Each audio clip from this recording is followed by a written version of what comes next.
Greetings from South Korea. I am Arirang News AI anchor. Here is the news making headlines today. South Korean automobiles exported to the United States are now effectively subject to a 15% tariff rate, applied retroactively to November 1st for vehicles and auto parts. The U.S. Federal Register published the official notice on Wednesday, implementing the tariff elements of the U.S.-Korea Strategic Trade and Investment Deal, with the notice going into effect on Thursday.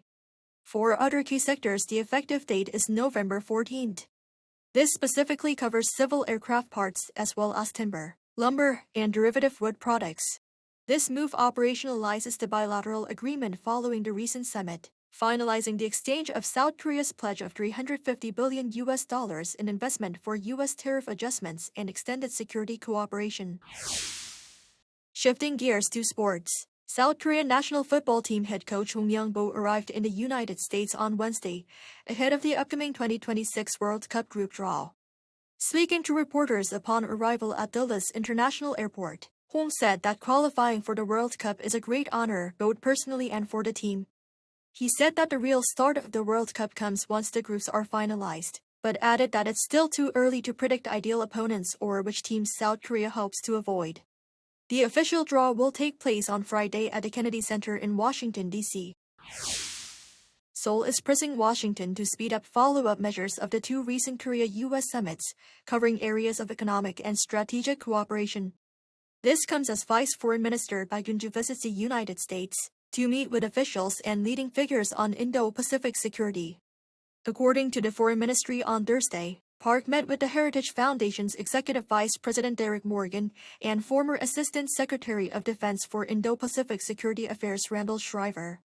Park reportedly gathered their views on recent bilateral summits and requested broad American support for rapid follow-up measures on areas including shipbuilding cooperation, nuclear-powered submarines, and visas for Korean workers.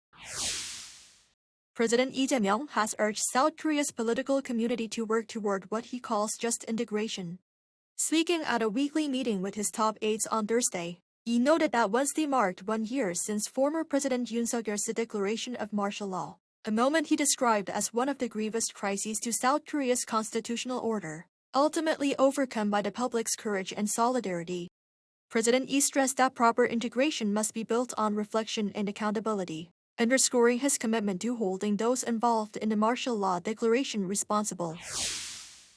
A massive wave of class action lawsuits is emerging in the wake of Coupang's personal data leak. More than 30 online communities have been created on major portals to organize damage compensation lawsuits against the e-commerce giant.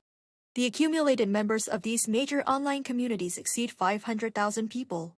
Major law firms have also begun actively recruiting plaintiffs, indicating that legal action is rapidly expanding beyond online communities.